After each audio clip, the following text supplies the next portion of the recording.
दोस्तों आज के इस वीडियो में हम बात करेंगे इंटरमिटेंट फास्टिंग के बारे में।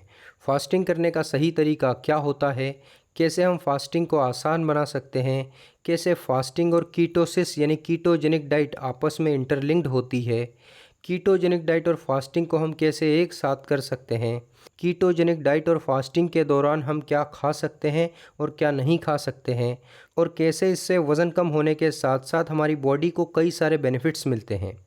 तो सबसे पहले आसान भाषा में समझते हैं इंटरमिटेंट फास्टिंग का मतलब। दोस्तों इंटरमिटेंट फास्टिंग को टाइम रिस्ट्रिक्टेड फीडिंग भी कहा जाता है। दोस्तों जब हम कोई फूड खाते हैं तो पहली मील से दूसरी मील के बीच का जो गैप होता है, जो समय होता है, उसे इंटरमिटेंट फास्टिंग कहा जाता है। उदाहरण के लिए जब आप एक बार भोजन करते हैं और दूसरा भोजन 2 घंटे के बाद में करते हैं तो आपकी जो इंटरमिटेंट फास्टिंग है वो 2 घंटे की हो जाएगी। इसी तरह से एक बार भोजन करने के बाद दूसरे भोजन के बीच का जो गैप है उसे हमें बढ़ाना है, लगभग 16 से 18 घंटे का करना है, तभी इसे सही मायने में इंटरमिटेंट फास्टिंग कहा जाएगा। यानी एक बार भोजन करने के बाद जब हम 16 से 18 घंटे तक भूखा रहते हैं, कुछ भी नहीं खाते हैं, तब इसे सही रूप में इंटरमिटेंट फास्टिंग कहा जाता है। अब इंटरमिटेंट फास्टिंग ज़रूरी क्यों है, क्या है इसके हेल्थ बेनिफिट्स? देखिए दोस्तों, जब हम भोजन करने के बाद लंबे समय तक कुछ नहीं खाते हैं, फ्रीक्वेंट ईटिंग नहीं करते हैं, लंबे समय तक अपने आप को भूखा रखते हैं, तो इससे पहला और डायरेक्ट बेनिफिट ये होता है कि हमारा ब्लड शुगर लेवल बार बार स्पाइक नहीं करता है। और जब आपका ब्लड शुगर लेवल स्पाइक नहीं होता है तो इंसुलिन भी स्पाइक नहीं होता है, जिससे फैट स्टोरेज की प्रोसेस रुक जाती है, क्योंकि इंसुलिन एक स्टोरेज हार्मोन है। ब्लड में उपस्थित शुगर को फैट में कन्वर्ट करके आपके बॉडी में स्टोर करता है। तो इंसुलिन स्पाइक नहीं होने की वजह से फैट स्टोरेज की प्रोसेस स्टॉप हो जाती है, और जब फैट स्टोरेज की प्रोसेस बंद हो जाती है तो कुछ समय बाद फैट बर्निंग की प्रोसेस भी होने लगती है, क्योंकि धीरे धीरे शरीर का ग्लाइकोजन रिजर्व भी ख़त्म होने लगता है। तो बॉडी एनर्जी के लिए फ़ैट का यूज़ करती है, जिससे आपका वज़न कम होता है। दोस्तों मैक्सिमम लोग फास्टिंग वज़न कम करने के लिए ही करते हैं, तो फास्टिंग करते ही आपको पहला बेनिफिट वज़न कम होने के रूप में ही दिखाई देगा। जस्ट बिकॉज फास्टिंग करने से आपका ब्लड ग्लूकोज और इंसुलिन स्पाइक नहीं होगा। दोस्तों इंसुलिन ज़्यादा होने का मतलब ये होता है कि ब्लड में ग्लूकोज ज़्यादा है, और जब ब्लड में ग्लूकोज ज़्यादा होता है साथ में इंसुलिन भी ज़्यादा होता है, तो ऐसी स्थिति में हमारी बॉडी ब्लड में उपस्थित ग्लूकोज से एनर्जी लेती है, साथ ही साथ फैट को भी तेज़ी से जमाने लगती है। इसलिए वज़न कम करने के लिए इंसुलिन का कम होना ज़रूरी है, और इंसुलिन कम रखने के लिए ब्लड ग्लूकोज लेवल का कम होना ज़रूरी है। और ब्लड ग्लूकोज तभी कम रहेगा जब आप फास्टिंग करोगे। सो फास्टिंग इज़ अ की टू बर्न फैट। इसके अलावा फास्टिंग करने से इंसुलिन रेजिस्टेंस भी ठीक होता है। अधिकतर लोगों में वज़न बढ़ने का कारण इंसुलिन रेजिस्टेंस ही होता है। दोस्तों जब हम fast food, junk food, ultra processed food और शुगरी फूड खाते हैं, साथ ही फ्रीक्वेंटली खाते हैं, तो हमारे फैट सेल्स में फ़ैट का स्टोरेज बढ़ने लगता है। जब एक बार आपके फैट सेल्स में फ़ैट का स्टोरेज कंप्लीट हो जाता है, सेल्स में फ़ैट को स्टोरेज करने की और जगह नहीं होती है, तो सेल्स इंसुलिन को रोकने लगते हैं। इस स्थिति को इंसुलिन रेजिस्टेंस कहा जाता है, जिससे क्या होता है कि आपका ब्लड शुगर लेवल कंट्रोल नहीं हो पाता है, क्योंकि इंसुलिन ब्लड में से शुगर को फैट में कन्वर्ट करके आपके बॉडी सेल्स में स्टोर करने लग रहा था, लेकिन सेल्स फुल होने की वजह से सेल्स ने इंसुलिन को रोक दिया है, जिस वजह से आपका ब्लड शुगर लेवल कंट्रोल नहीं हो पाता है। और जब आपका ब्लड शुगर लेवल कंट्रोल नहीं हो पाता है तो पेनक्रियास तक यह सिग्नल जाता है कि ब्लड में ग्लूकोज अभी भी ज़्यादा है, इसलिए पेनक्रियास और ज़्यादा मात्रा में इंसुलिन को बनाने लगती है। ऐसी स्थिति में हमें यह देखने को मिलता है कि इंसुलिन रेजिस्टेंस होने की वजह से ब्लड में इंसुलिन का लेवल बहुत ज़्यादा होता है, और इंसुलिन एक स्टोरेज हार्मोन है, तो ज़्यादा इंसुलिन होने की वजह से हमारा फैट और भी स्पीड से बढ़ते जाता है। इसलिए जब हम फास्टिंग करते हैं तो सेल्स में से ग्लूकोज और फैट भी धीरे धीरे यूटिलाइज होने लगता है। सो एक दिन आपके बॉडी सेल्स खुद शुगर की, ग्लूकोज की क्रेविंग करने लगते हैं, जिससे धीरे धीरे इंसुलिन के प्रति सेंसिटिविटी बढ़ती जाती है, और ब्लड में इंसुलिन का स्तर भी नॉर्मल होने लगता है, जिससे फर्दर तेज़ी से आपका वेट लॉस होने लगता है। इसके अलावा जब सेल्स इंसुलिन के प्रति सेंसिटिव होते हैं तो वो ग्लूकोज को भी सही से यूज़ करते हैं, जिससे बार बार आपको फूड की क्रेविंग नहीं होती है और आप हमेशा एनर्जेटिक रहते हैं, बिकॉज इंसुलिन सेंसिटिविटी बढ़ने से सेल्स ग्लूकोज को इफ़ेक्टिवली यूज़ कर रहे हैं। तो ये कुछ इंस्टेंट बेनिफिट्स आपको फास्टिंग करते ही देखने को मिलेंगे। इसके अलावा दोस्तों हमें फास्टिंग को और आसान और इम्पैक्टफुल बनाने के लिए शुगर को भी खाना कम्प्लीटली बंद कर देना है। रीज़न इसका ये है कि शुगर खाने से आपका ब्लड इंसुलिन लेवल तेज़ी से बढ़ता है और लंबे समय तक बढ़ा रहता है, जिससे इंसुलिन की प्रेजेंस में फ़ैट तेज़ी से जमने लगता है। ये बेसिक सी चीज़ें हमें फास्टिंग से पहले जानना ज़रूरी थी। अब बात करते हैं कि हम फास्टिंग कैसे करें। दोस्तों, हमें फास्टिंग करना बहुत ही कठिन लगता है, लेकिन अगर हम आज से 30 से 40 साल पहले की लाइफस्टाइल को ऑब्ज़र्व करें तो फास्टिंग करना हमारी लाइफ का नेचुरल हिस्सा था। पहले हमें भोजन जुटाने के लिए मेहनत करनी पड़ती थी, तब जाकर हम 1 या फिर 2 टाइम का भोजन जुटा पाते थे, तो फास्टिंग तो हमारी वैसे ही हो जाती थी। दोस्तों, आज जितनी आसानी से फूड अवेलेबल है और तरह तरह का फूड अवेलेबल होता है, जो कि प्रोसेस्ड फूड, स्टार्च और शुगरी मटेरियल से भरा होता है। आज हमारे पास में फूड स्टोरेज के लिए फ्रिज भी है, जो कि जंक फूड से भरा होता है, जिससे हम जब चाहे तब फूड उठाकर खा लेते हैं। लेकिन पहले ऐसा कुछ भी नहीं होता था। तो हम पहले कैसे सर्वाइव कर पाते थे? तब हम इसलिए सर्वाइव कर पाते थे क्योंकि नेचुरली हमारी बॉडी फास्टिंग के लिए ही डिज़ाइन की गई है। बॉडी में कई ऐसे मैकेनिज़म्स होते हैं जो फास्टिंग के दौरान एक्टिवेट होते हैं और फास्टिंग में सपोर्ट करते हैं, जिससे आपका ब्लड शुगर लेवल कंट्रोल रहता है, स्टेबलाइज रहता है, आपके बॉडी में एनर्जी जनरेट होती रहती है और फास्टिंग के दौरान आपको सर्वाइव करने में मदद करती है। दोस्तों, आप ये बात जानकर शायद शॉक हो जाओगे कि हमारी बॉडी के पास में फास्टिंग के दौरान सर्वाइव करने का मैकेनिज़्म तो है, लेकिन दिन में 7-8 बार खाना, फ्रीक्वेंट ईटिंग करना, इससे होने वाले नेगेटिव इफ़ेक्ट से बचने का कोई डिफेंस हमारी बॉडी के पास नहीं है। यही कारण है कि आज हमें इतनी सारी बीमारियां देखने को मिल रही है। हमें फास्टिंग करना डिफ़िकल्ट इसलिए भी लगता है क्योंकि हमने फ्रीक्वेंट ईटिंग और प्रोसेस्ड फूड खाने को अपनी लाइफ का एक हिस्सा बना लिया है। बॉडी को कार्ब्स डिपेंडेंट बना लिया है। आजकल सभी ये चीज़ें खा रहे हैं, फ्रीक्वेंट ईटिंग कर रहे हैं, इसलिए ये हमें बहुत कॉमन लगता है। लेकिन ये हमारे शरीर के लिए बिल्कुल भी ठीक नहीं है, कम्प्लीटली अननेचुरल चीज़ है। सोचो, आज से 50 साल पहले ये चीज़ें नहीं थी, फूड की अवेलेबिलिटी नहीं थी, तो क्या हम सर्वाइव नहीं कर पाते थे? तो आज भी आप ऐसे ही सोचो कि ये फूड है ही नहीं, इनका एग्जिस्टेंस ही नहीं है।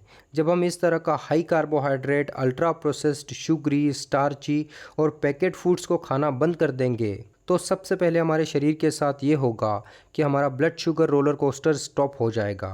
क्योंकि जब हम इस तरह का फूड खाते हैं तो हमारा ब्लड शुगर लेवल बहुत ही तेज़ी से बढ़ता है, और जब ब्लड शुगर लेवल तेज़ी से बढ़ता है तो शुगर ज़्यादा होना हमारे शरीर के लिए अच्छा नहीं होता है। इसलिए हमारा शरीर और भी तेज़ी से इंसुलिन को आपके ब्लड में भेजता है, जिससे एकदम से आपका शुगर क्रैश करता है और ये शुगर नॉर्मल से भी कम हो जाता है। ब्लड में हाइपोग्लाइसेमिक सिचुएशन पैदा हो जाती है, और जैसे ही ब्लड में हाइपोग्लाइसेमिक सिचुएशन पैदा होती है, आप लो एनर्जी फील करते हैं, आपको थकावट महसूस होती है, वीकनेस महसूस होती है, तो आप फिर से फूड की क्रेविंग करते हैं, खासकर कार्ब्स और शुगर की क्रेविंग आपको होने लगती है। तो फिर से आप कुछ खाते हैं, अगेन शुगर स्पाइक होता है, और शुगर को कम करने के लिए इंसुलिन भी स्पाइक होता है, जो फिर से शुगर को नॉर्मल से भी कम कर देता है। अगेन आप लो एनर्जी फील करते हैं, आपको फिर से फूड की क्रेविंग होती है। इस तरह से आपका ब्लड शुगर रोलर कोस्टर चलते जाता है। इसलिए हमें शुगरी और अल्ट्रा प्रोसेस्ड फूड को खाना बंद कर देना है, जिससे आपका शुगर और इंसुलिन तेज़ी से स्पाइक नहीं होगा और blood sugar roller coaster stop हो जाएगा, जिससे आपको बार बार भूख भी नहीं लगेगी और आपका फास्टिंग करना भी आसान हो जाएगा।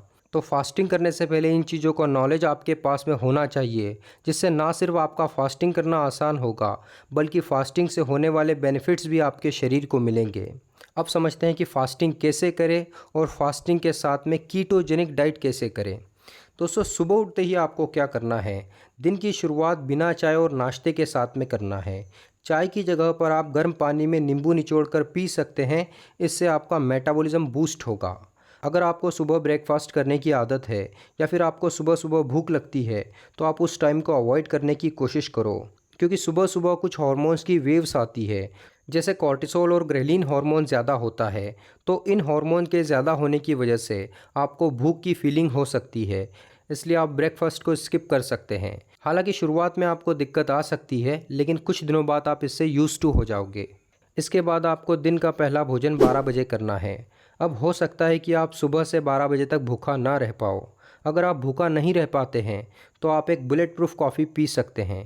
बुलेट प्रूफ कॉफ़ी बनाने के लिए आपको क्या करना है? 1 टीस्पून लगभग 6 से 7 ग्राम घी लेना है। घी की जगह पर आप मक्खन या फिर कोकोनट ऑयल का भी यूज़ कर सकते हैं। अब इस घी में लगभग half tea spoon coffee powder डालना है। फिर इसमें 1 कप गर्म पानी डालकर ब्लेंडर से मिक्स कर लेना है। इसे बुलेट प्रूफ कॉफ़ी कहा जाता है। इसे आपको पीना है। इससे ना आपका ब्लड शुगर लेवल स्पाइक होगा और ना ही इंसुलिन स्पाइक होगा। और हेल्दी फैट घी होने की वजह से आपको विदाउट शुगर स्पाइक लगातार ऊर्जा मिलती रहेगी, जिससे आपको और 1 या 2 घंटे तक भूख नहीं लगेगी और कॉफ़ी आपके ब्रेन को अलर्ट रखने का भी काम करेगी। अब दिन का पहला भोजन आपको 12 बजे करना है। भोजन आप जो भी करते हैं उसमें आपको कोई ख़ास बदलाव करने की ज़रूरत नहीं है। जैसे हमारे भोजन में दाल, चावल, रोटी, सब्जी और सलाद तो होता ही है। चावल और रोटी दोनों ही कार्बोहाइड्रेट के सोर्स हैं, तो इन्हें जितना आप खाते हैं उससे आधा खाओ। अगर आप 4 रोटी खाते हैं तो 2 ही रोटी खाओ और चावल आप जितना खाते हैं उससे आधा खाओ। लेकिन चावल और रोटी पर आपको 1 से 2 चम्मच घी का इस्तेमाल करना ही करना है। दोस्तों, घी कैलोरी डेंस होता है, तो कार्ब्स जो आपने कम किए हैं उसकी कैलोरी को रिप्लेस करने का काम घी करेगा। दूसरा, अलग अलग सब्जियों से बना हुआ सलाद आपको 2 से 4 कप खाना है। सलाद में आपको थोड़ा सा घी भी ऐड करना है या फिर आप कोकोनट ऑयल भी ऐड कर सकते हैं। बेसिकली इस डाइट में हम क्या कर रहे हैं, कार्ब्स कम से कम खा रहे हैं और कार्ब्स कैलोरी को फैट कैलोरी से रिप्लेस कर रहे हैं। अगर आप नॉन वेजिटेरियन हो तो आप घी की जगह पर फ़िश ऑयल का उपयोग भी कर सकते हैं। फुल फैट दही का इस्तेमाल भी कर सकते हैं। दोस्तों, मोटे तौर पर हमें अपनी डाइट में 25 या फिर मैक्सिमम 30% कार्बोहाइड्रेट लेना है, 25% प्रोटीन और फाइबर लेना है और लगभग 50% फ़ैट लेना है।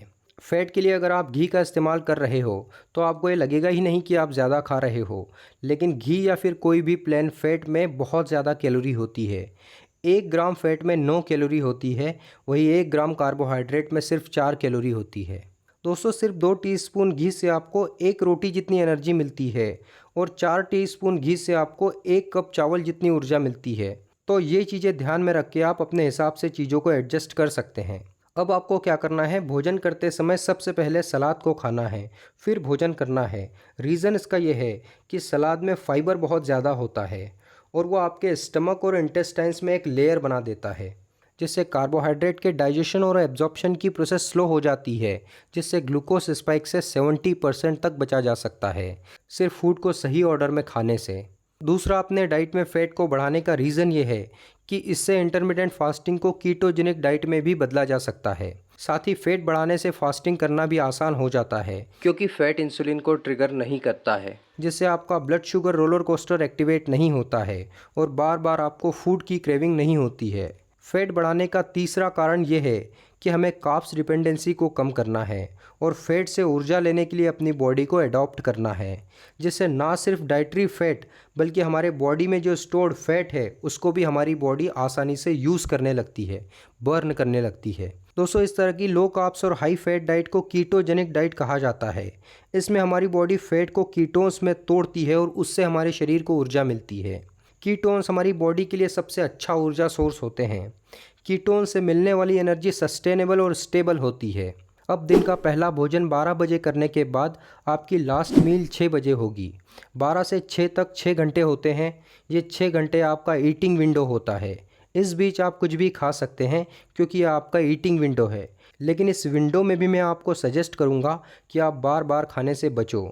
इस विंडो में भी अगर आप फास्टिंग करते हैं तो वज़न कम करने के लिए एक आइडियल चीज़ होगी, क्योंकि जब आप कुछ नहीं खाते हैं, पानी को छोड़कर जूस, चाय कुछ भी नहीं पीते हैं, तो इंसुलिन ट्रिगर नहीं होता है, क्योंकि वज़न बढ़ने का सबसे मुख्य कारण इंसुलिन रेजिस्टेंस ही है और इंसुलिन रेजिस्टेंस का कारण है हाई कार्बोहाइड्रेट खाना और फ्रीक्वेंट ईटिंग करना। तो इस ईटिंग विंडो में भी आप कोशिश करो कि आप कुछ ना खाओ। अगर भूखा नहीं रहा जा रहा है तो आप एक बार फिर से बुलेट प्रूफ कॉफ़ी पी सकते हैं। अब दोस्तों, आपकी जो लास्ट मील होगी वो 6 बजे होगी। इस मील में भी आपको फर्स्ट मील की तरह ही जितना ज़्यादा हो सके फ़ैट लेना है और कम से कम कार्बोहाइड्रेट को खाना है। वेजिटेबल्स की मात्रा ज़्यादा रखनी है और भोजन से पहले आपको 1 से 2 चम्मच एप्पल साइडर विनेगर 1 गिलास पानी में घोलकर पी लेना है। एप्पल साइडर विनेगर आपके ब्लड शुगर लेवल को स्टेबल रखने का काम करता है। विनेगर में एसिडिक एसिड होता है जो इंसुलिन सेंसिटिविटी को बढ़ाता है, जिससे आपकी बॉडी ग्लूकोज को इफेक्टिवली यूज़ करती है। एसिडिक एसिड आपके स्टमक में जो अल्फा एमिलेस एंजाइम होता है उसकी एक्टिविटी को स्लो कर देता है, जिससे कार्बोहाइड्रेट स्लोली डाइजेस्ट होता है, तो इससे इंसुलिन स्पाइक से बचा जा सकता है। अब दोस्तों, लास्ट मील ख़त्म होने के बाद आपका ईटिंग विंडो भी ख़त्म होता है और यहाँ से स्टार्ट होता है फास्टिंग पीरियड। अब आपको कुछ नहीं खाना है। अब आपकी जो नेक्स्ट मील होगी वो दूसरे दिन फिर से 12 बजे होगी। तो आपका जो टोटल फास्टिंग पीरियड है वो 18 घंटे का हो जाएगा। 12 बजे तक भूखा रहना कठिन लगे तो आप सुबह 10 बजे एक बुलेट प्रूफ कॉफ़ी पी सकते हैं। कई लोग 16 घंटे की फास्टिंग करते हैं तो वो 10 बजे ही कंप्लीट भोजन कर लेते हैं। तो आप भी ऐसा कर सकते हैं, लेकिन मैं आपको रिकमेंड करूंगा कि आप फ़ैट लॉस के साथ साथ और भी एडिशनल बेनिफिट्स चाहते हैं तो आप 18 घंटे की ही फास्टिंग करो। दोस्तों, जैसे ही हम फास्टिंग स्टार्ट करते हैं, फास्टिंग के लगभग 12 घंटे बाद बॉडी में ग्रोथ हार्मोन रिलीज़ होता है और growth hormone fat burning hormone के साथ में एंटी एजिंग हार्मोन भी है। ये बॉडी में प्रोटीन सिंथेसिस को भी बढ़ाता है। फास्टिंग के लगभग 16 घंटे बाद हमारी बॉडी ऑटोफेजी मोड में चली जाती है। बॉडी रिसाइकलिंग मोड में चली जाती है। शरीर से ओल्ड और डैमेज प्रोटीन साथ ही माइक्रोब्स को एलिमिनेट किया जाता है। डेली हमारी बॉडी में जो एजीई मॉलिक्यूल्स बनते हैं, जिन्हें एडवांस ग्लाइकेशन एंड प्रोडक्ट कहा जाता है, जो ग्लूकोज और प्रोटीन के कॉम्बिनेशन से बनते हैं और ये बहुत ही ज़्यादा स्टिकी होते हैं, जो आर्टरीज में क्लॉगिंग पैदा कर सकते हैं। तो इन्हें भी ऑटोफेजी के द्वारा क्लीन किया जाता है। लगभग 18 घंटे के आसपास शरीर का ग्लाइकोजन रिजर्व खत्म होने लगता है और बॉडी फैट को तोड़कर कीटोन से एनर्जी लेने लगती है, जिससे आपका फैट कम होने लगता है। लेकिन हम 18 घंटे की ही फास्टिंग कर रहे हैं, तो नेक्स्ट डे से फिर से जब आप फास्टिंग करोगे और कीटो डाइट फॉलो करोगे तो बॉडी में ग्लाइकोजन रिजर्व पहले से ही कम होगा। तो फास्टिंग के सिर्फ 4 से 5 घंटे बाद से ही आपकी बॉडी स्टोर्ड फैट को यूज़ करने लगेगी, जिससे कीटोन्स रिलीज़ होंगे जो आपके शरीर को एनर्जी देंगे। लगभग 4 से 5 दिनों बाद आपकी बॉडी फैट पर अडॉप्ट हो जाएगी, क्योंकि आप डाइट से भी फैट ही खाओगे और फास्टिंग करोगे तब भी आपकी बॉडी स्टोर्ड फैट को ही यूज़ करेगी एनर्जी के लिए। दोस्तों, कीटोन्स हमारे ब्रेन के लिए बहुत ही अच्छा फ्यूल सोर्स होता है। यह हमारे फोकस और कंसंट्रेशन को बढ़ाता है, मूड को एनहांस करता है। इससे आपकी अटेंशन पावर बढ़ती है, क्रिएटिविटी लेवल इम्प्रूव होता है, हमेशा आप खुश रहते हैं, ब्रेन हील होता है, आपका इम्यून सिस्टम स्ट्रांग होता है, न्यू इम्यून स्टेम सेल्स बनते हैं, इन्फ्लामेशन ख़त्म होती है और आपका वज़न भी बहुत ही तेज़ी से कम होता है। दोस्तों, आपको फास्टिंग से संबंधित जो भी क्वेश्चन है वो आप पूछ सकते हैं। वीडियो अच्छा लगा हो तो लाइक, शेयर, कमेंट, सब्सक्राइब ज़रूर करें।